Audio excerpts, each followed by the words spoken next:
شاہد صاحب یہ بتائیں، یقینی طور پر پروفیسر عثمان قاضی کی جو گرفتاری ہے اس کے بعد جو ہم نے کنفیشن دیکھا، ہماری سیکیورٹی فورسز کی ایک بڑی کامیابی ہے۔ ماضی میں بھی دہشت گرد ان کے سہولت کار ہم نے پکڑے ہیں نا، ان شواہد کی روشنی میں پاکستان کا مقدمہ عالمی سطح پر اجاگر کرنے کے لیے کیا اقدامات کیے جا رہے ہیں؟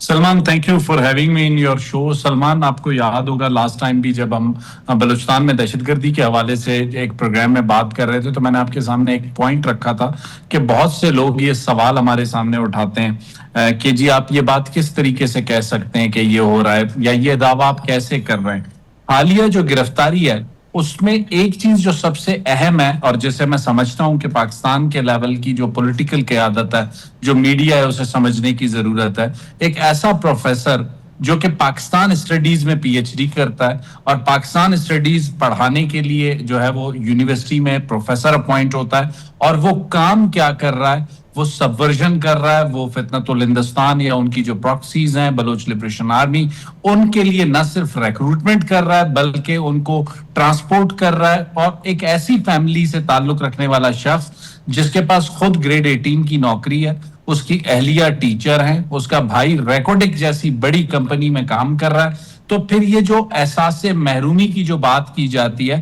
ہم جو بار بار چیف منسٹر بلوچستان سرفراز بگٹی یا گورنمنٹ آف بلوچستان بار بار اسلام آباد کے لوگوں کو یا لاہور یا کراچی کے لوگوں کو یہ بتانے کی کوشش کرتے ہیں کہ ان پیرلل ڈیولپمنٹ کمپلیمنٹ ضرور کر سکتی ہے ایسے عناصر کو، لیکن یہ ریزن نہیں ہے۔ وہ ایک بالکل آئیڈیالوجی کی بنیاد پہ آپ کے ملک کو دولخت کرنا چاہتے ہیں۔ اب آپ اس سے اندازہ لگائیں کہ جو یہ پروفیسر ہے، یہ جسے کہتے ہیں، اب ہم ابھی تک جو انیشل انکوائریز میں ہم نے چیزوں کو دیکھا ہے، وہ بڑا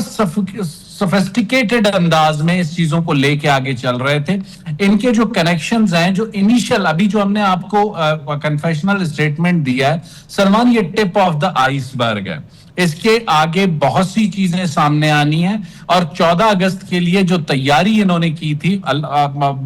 جسے کہتے ہیں کہ آپ اندازہ نہیں لگا سکتے کہ جو تھریٹ کا لیول تھا۔